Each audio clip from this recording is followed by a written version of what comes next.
thank the organizers, Meadow Agriculture UP and Society for Agriculture, Allied Science and Technology Odisha for providing me this opportunity to present recent advances in ornamental fish culture and breeding for the economy in this winter school. So, dear participants, when we speak about fisheries, we generally speak about aquaculture, food security. But today, I am here to speak beyond that. Here we will be thinking about value, innovation, and sustainability, because ornamental fisheries is totally different from what the traditional aquaculture is. Actually, ornamental fisheries is an indoor activity which is carried out in the controlled conditions. This can be done with the less amount of land as well as water. Here you will need a very small area, this can be done in the small backyard units, and you can go up to the commercial level of farmings. Here there are a number of employment opportunities. Rural youth, women can come forward and take up this activity. Now we will go slowly. First we will see the global status. This is the second most popular hobby in the world, where more than 100 million hobbyists are engaged in this activity. That it is a multi-billion-dollar industry. It contributes around $18 to 20 billion. This industry is growing at the rate of 11 to 12% annually, and it has more than 2,500 species. I am speaking about ornamental fishes, where the 60% contribution comes from freshwater, while the 40% is from marine. And these ornamental fishes are traded in more than 125 countries in the world. Japan, Singapore, and Indonesia are the first three exporting countries, while India ranked 31st in the exporting countries. US, Germany, France are the top three importers. And although all the countries are, I have already told that 125 countries are engaged, it provides employment opportunities for thousands of rural people in all the developing countries. When we speak about domestic aquarium trade, Indian ornamental fish has a very great demand in the international market. It has high biodiversity hotspots in India. We will be seeing on the next slide, there are around 700 indigenous and more than 300 exotic marine fishes which are cultured and bred in India.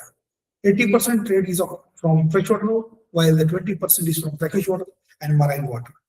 The domestic sector contributes in the trade for around 100 crores, and the trade is growing at the rate of 11.6%. There are more than 7,000 production units. Production units is ornamental aquariums as a culture and breeding units. Mostly they are in West Bengal, followed by Tamil Nadu. When we speak about the biodiversity, there are 4 biodiversity hotspots in India, but although there are 2 are very much important. One is the northeastern region, which contributes nearly 85% of total market, while the second is the Western Ghats. Northeastern region, which contributes 85% of total market, has around 250 ornamental fish species, and all the fishes are collected by the local people and are sent to the Kolkata, and from Kolkata they are exported to the different countries, and which is giving very good currency for India. There are some species like Bothia dairo, Diania dangla, Pantias, which are contributing for that. In case of Western Ghat, there are few species like barbs, rasbora, which when we seen in the public aquariums also, which are in high demand. When we speak about the fish breeding center in India, most of the breeders are present in Kolkata, followed by Chennai, Mumbai, Bangalore, where those breeders are mostly breeding exotic fishes.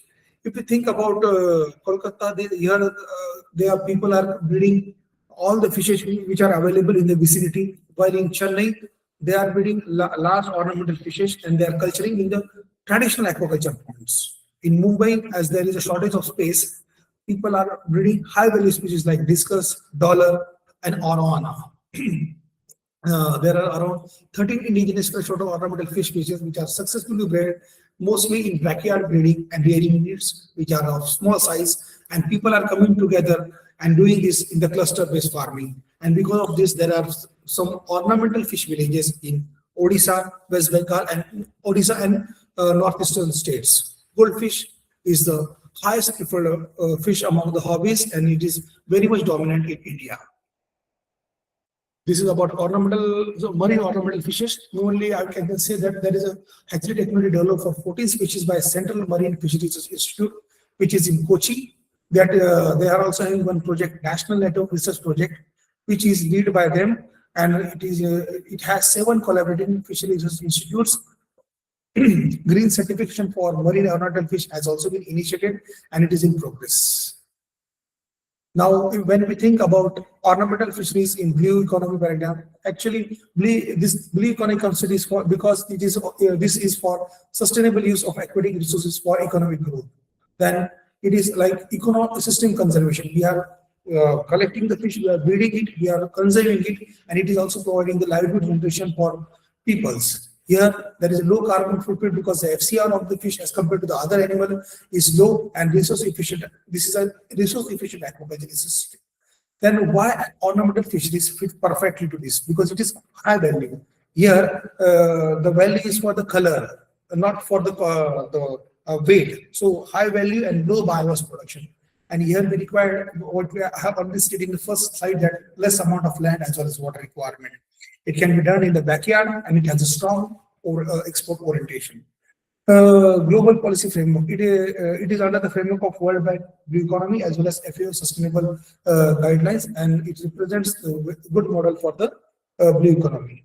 Then it also contributes to sustainable development goals like SDG 1 of no poverty by income diversification in rural and coastal communities, because rural people or coastal communities can directly start up, they take this activity in the backyard, and they can start from few thousands and go on to earn in lakhs. Then it also comes under SDG 8, which is decent work and economic growth, just like for entrepreneurship and youth employment. Then responsible production means RAS, recyclability aquaculture systems, biofloc, cement industry system, means these things are what? These are the advanced aquaculture system which we are going to see at the end of the presentation. In that, we can culture them at a high stocking density, and we can earn a very good rate from the small culture system. Then SDG 14, which is for captive breeding, which reduces wild exploitation. Means if we go for the captive breeding, we cannot depend upon wild species, and we can earn in a very good way. So what we want to say with this, that shifting from wild collection to the hatchery-based production is going to help in the future.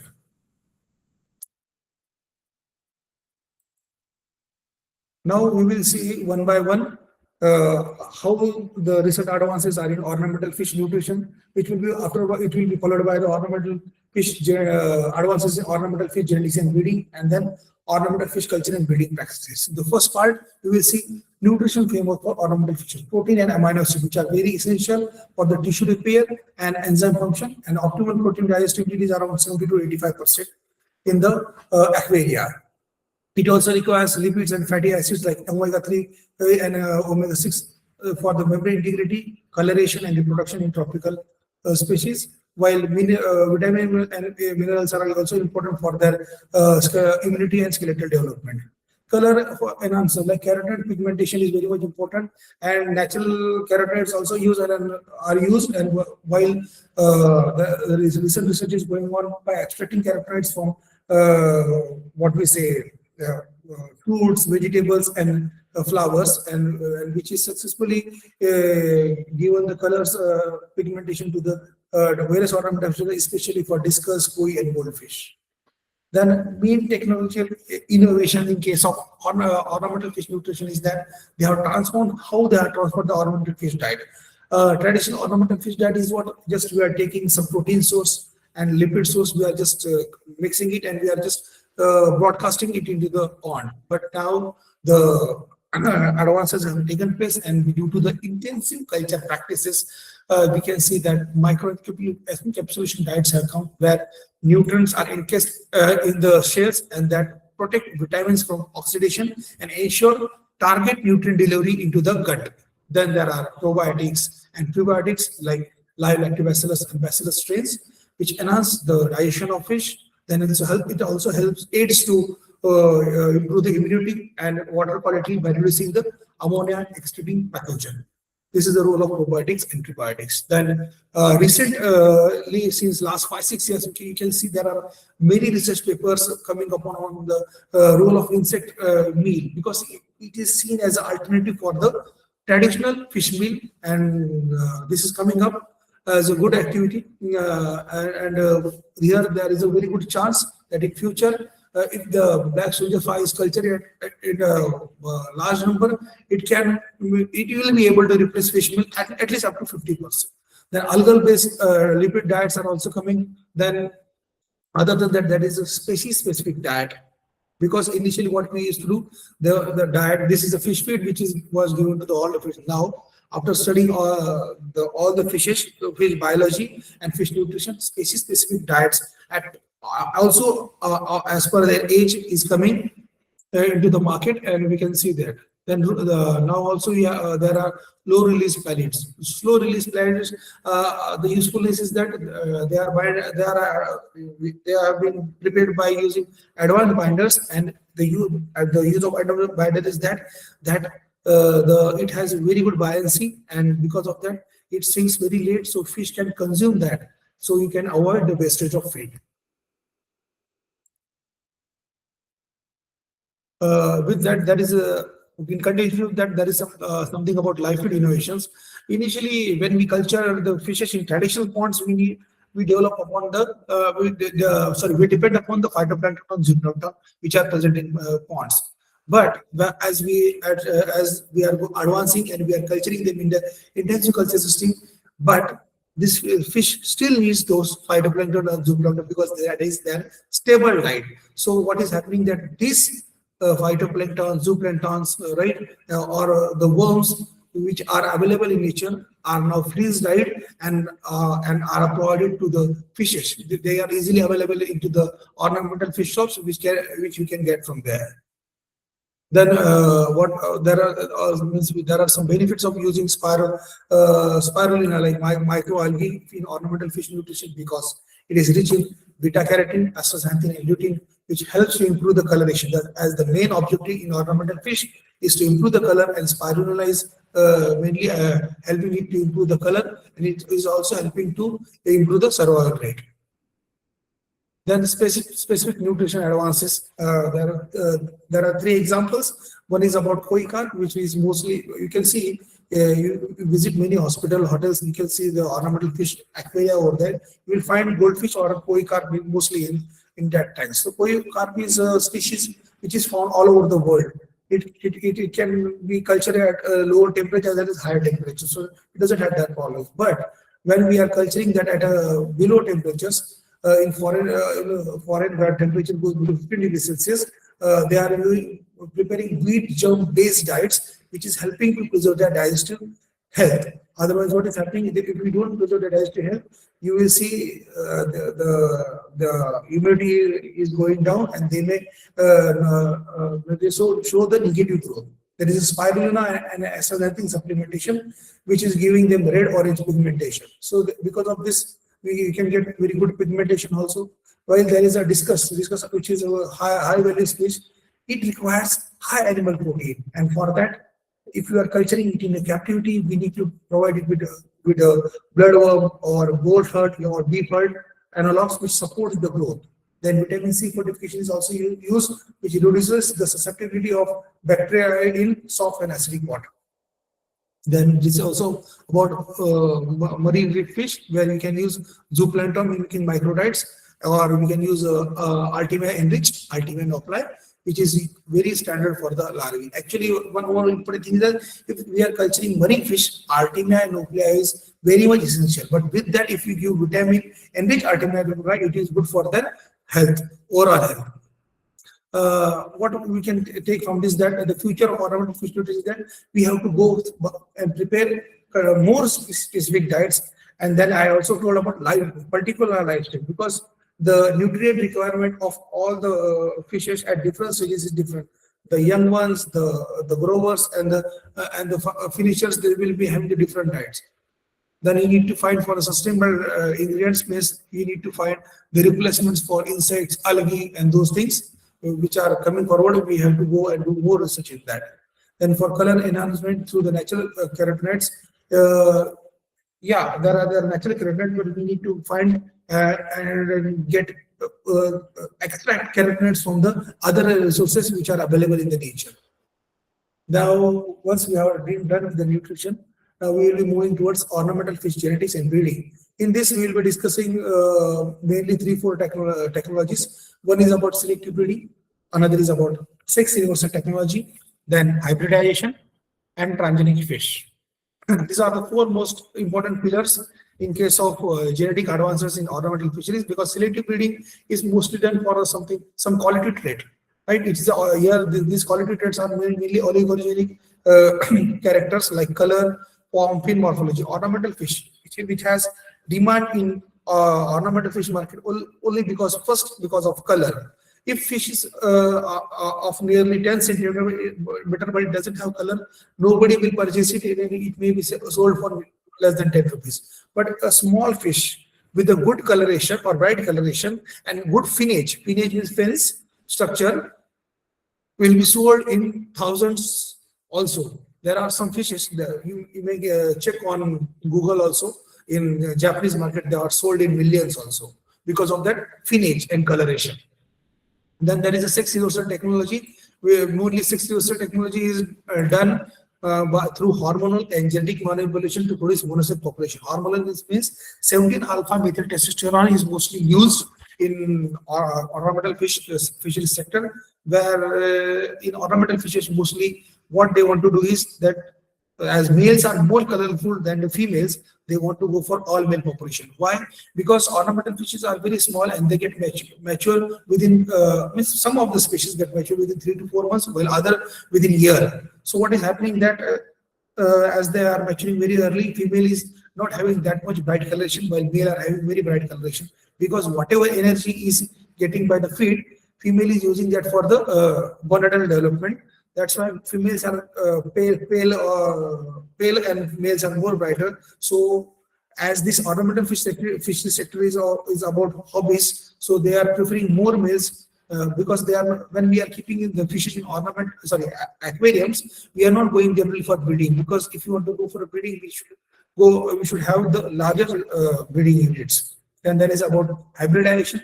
You can go for hybridization to get different colors and more hybrid vigors, or to get that desirable characters. Then there is about transgenic fish. There is an example about glowfish, which we will be discussing about the other slides.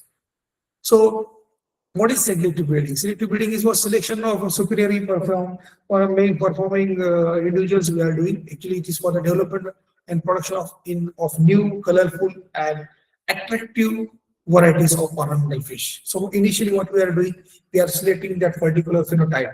What is the phenotype? In the finnage or the coloration.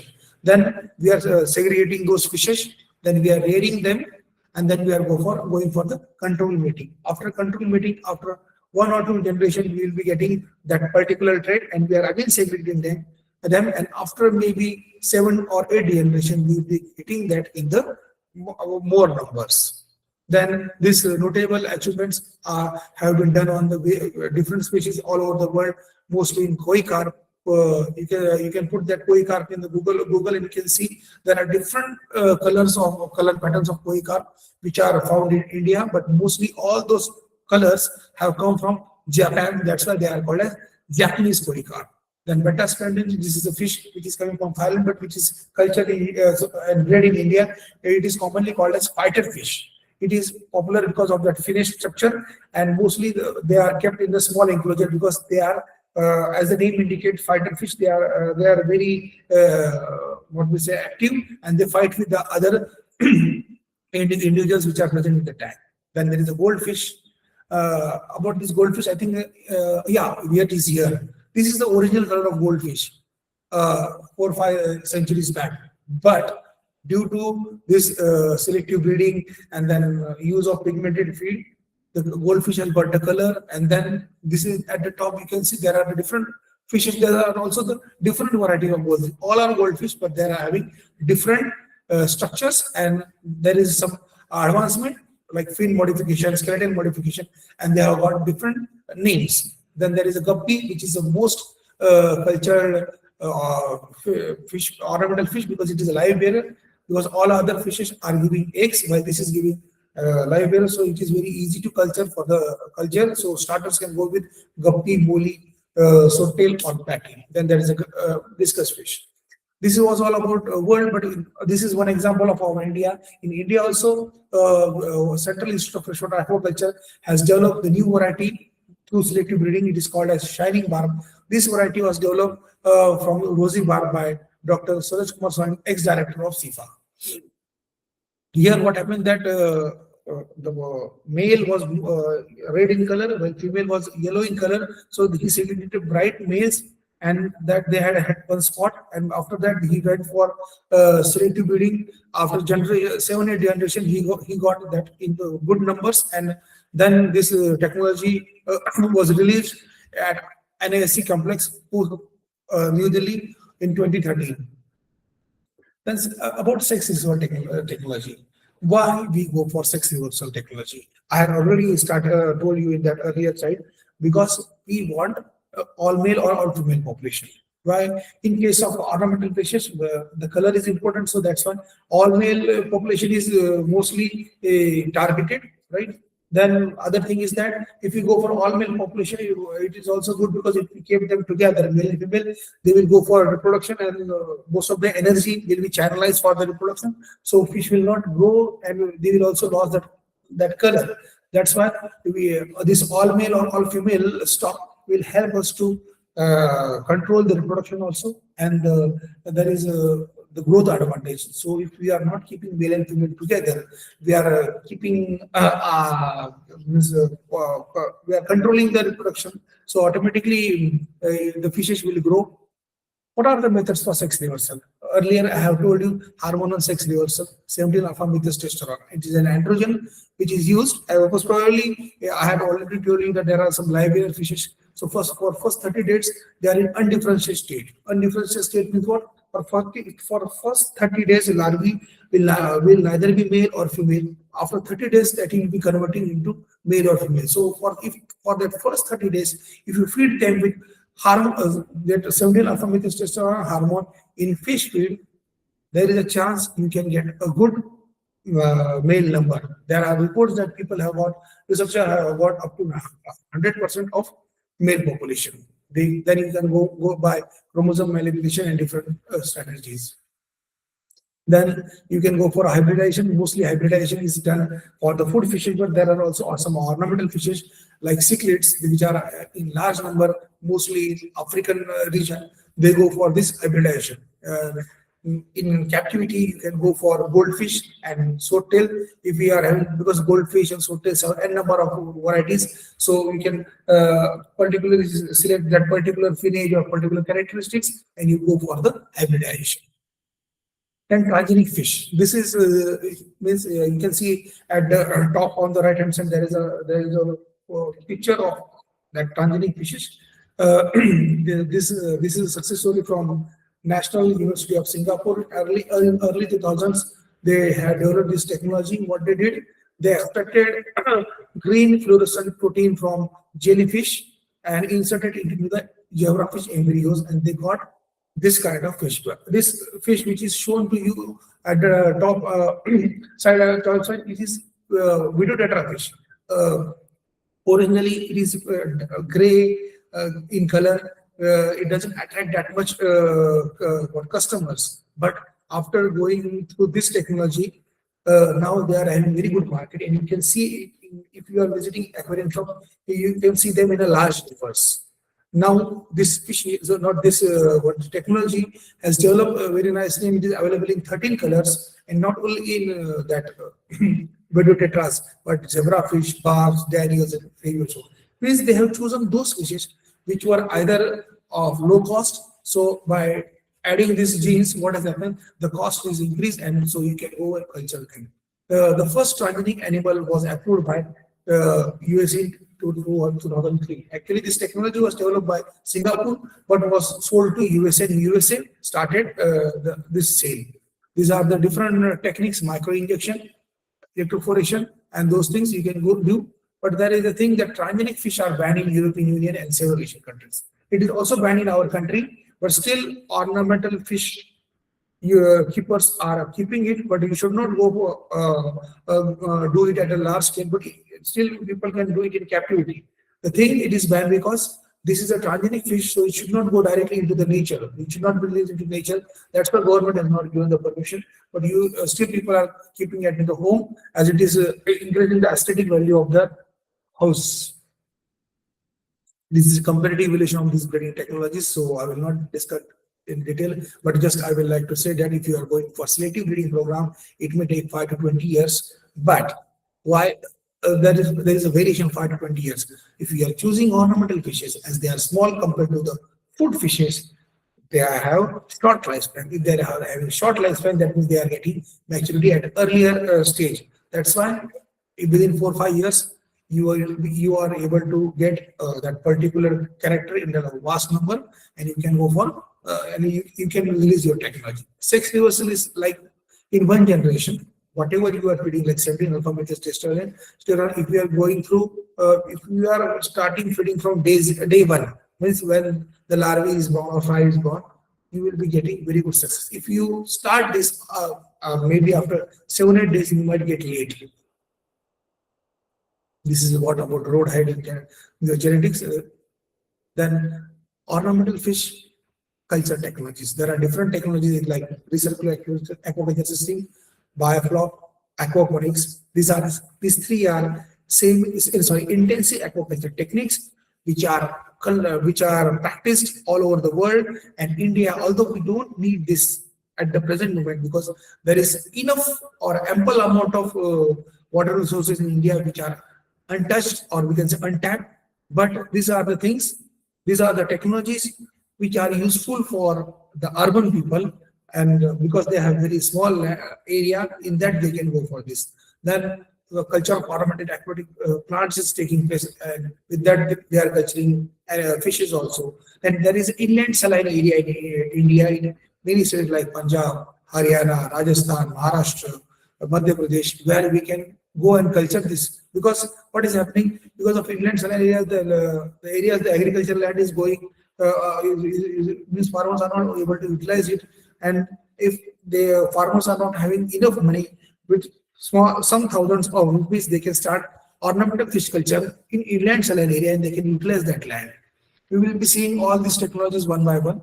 Now we will be seeing what is aquaponics. Actually, how it is used in ornamental fish culture. Actually, aquaponics refers to the fruit production system that couples aquaculture with hydroponics in a symbiotic environment, whereby the nutrient-rich aquaculture water is fed to hydroponic grown plant, involving nitrifying bacteria for converting ammonia into nitrites. Actually, there are two different units. One is hydroponic unit and another is aquaculture unit. Where in aquaculture unit, you are culturing the fishes.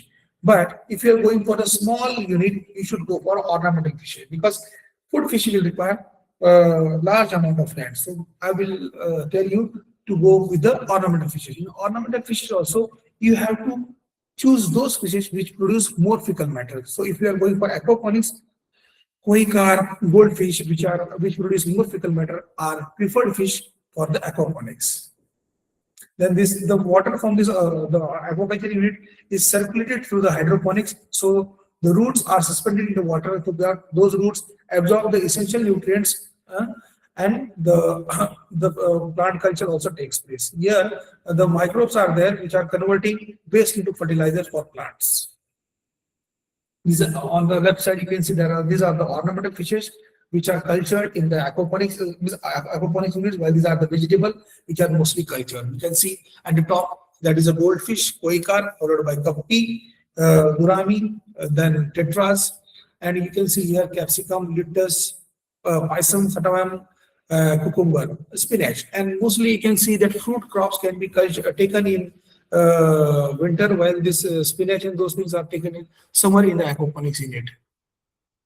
That was all about aquaponics, and I would like to add that this aquaponics is done at a very large scale now in India. In Kerala, I'm unable to get that name. There are some societies like aquaponic societies in Kerala. They are coming, and whole village is doing the aquaculture system. They are having small units, and this is a very good way for the blue economy and livelihood generation.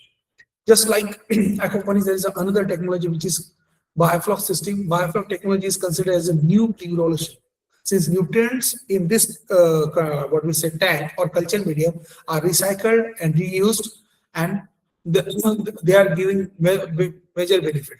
It is environmental friendly technology, and where in situ or microorganisms are produced. It is suspended growth and with which will have the aggregates of living and dead particulate matter. Because in tank, all that living and dead particulate matter will be settling, and then phytoplankton bacteria will be grazing on those bacteria.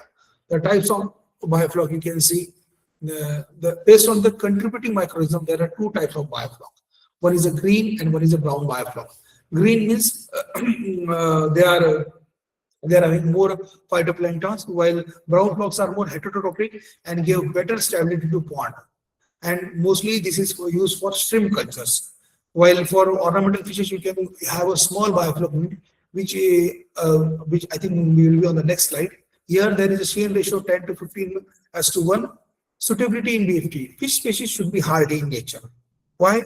Because there is a chance that ammonia level goes up when the fecal matter increases, right? So we should choose a hardy fish which can tolerate high solid concentration in water.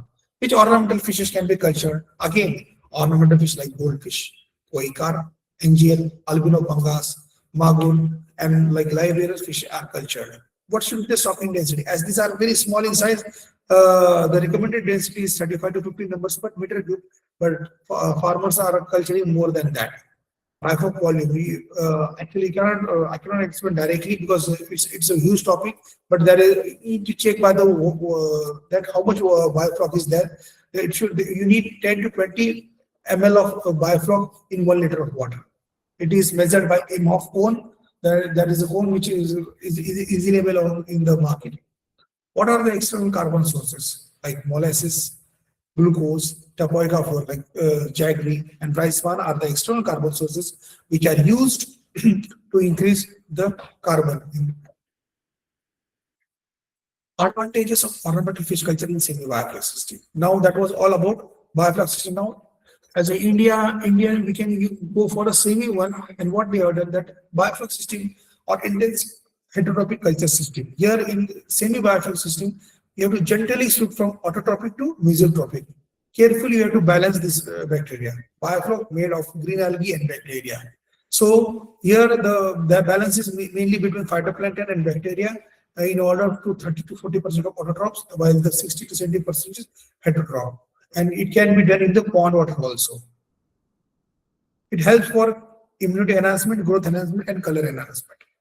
Now, I'd already told you about inland saline areas.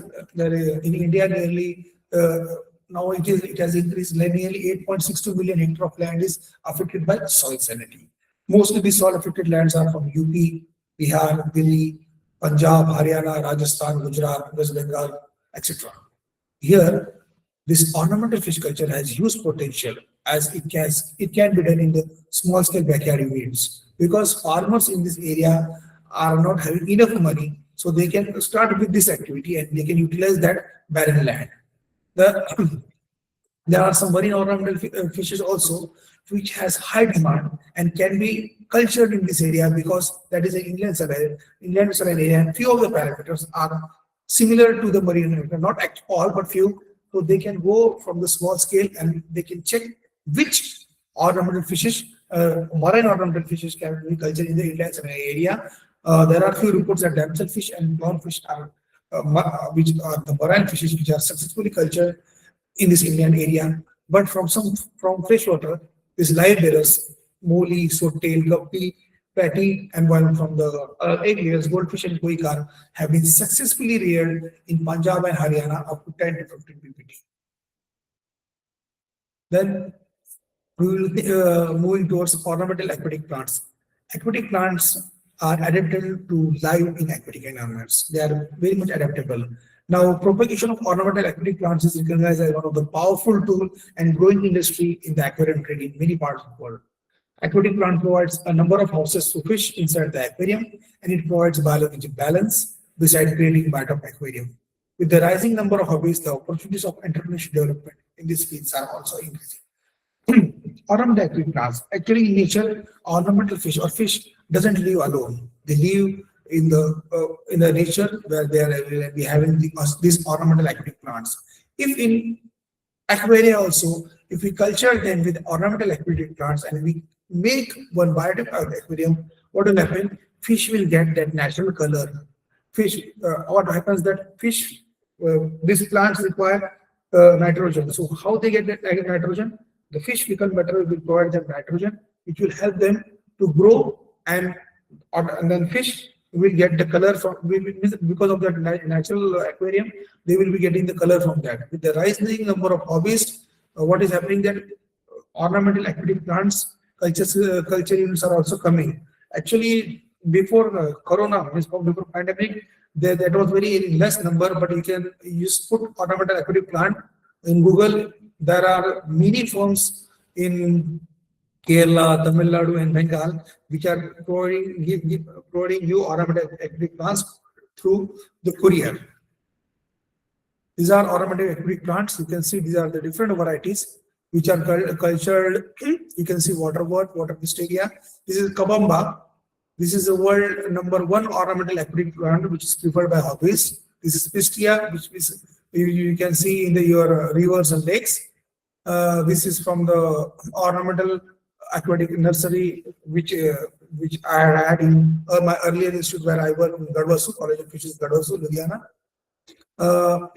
As I had a small time frame, so I had to just running lecture. But what we can conclude from this is that recent studies in ornamental fisheries have significantly helped for the growth of ornamental fisheries, as academic research had contributed significantly in the growth, reproduction, and collection studies. And we are damn sure that because of these studies, the ornamental fish trade has improved very good in in the present centuries. Government organizations are also playing a major role in conservation, but its innovation in techniques, however, lags behind private companies and hobbyists. Actually, I think I don't remember. Yeah, in 2016, our Honorable Prime Minister of India visited Japan, and where he found how those people are culturing the fishes and how they are valuing the ornamental fishes. That time, when he came back from that time, he has provided n number of schemes like Blue Revolution, then Matsya Sampada Yojana, also now Andhra Pradesh Kisan Yojana, where more of the money is being channelized for the development of the fisheries, which will be contributing for more developments in future. In order to optimize this future ornamental fish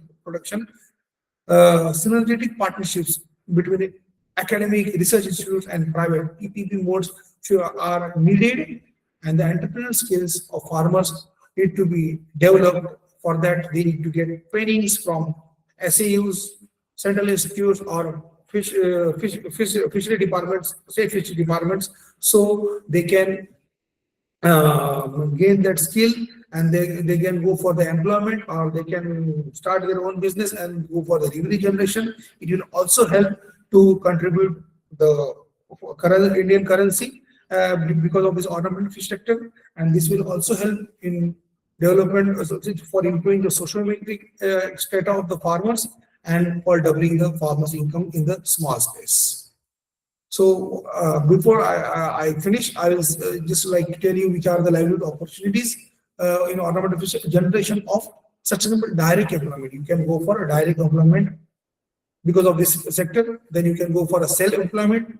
This is income generation for rural families, and what I have already told you on the last slide, that foreign exchange earning is a very good in this sector, and it is all the activities are supported by ornamental fish industry through National Fish Development Board, which is in Hyderabad, and Pradhan Mantri Matsya Sampada Yojana. Thank you all.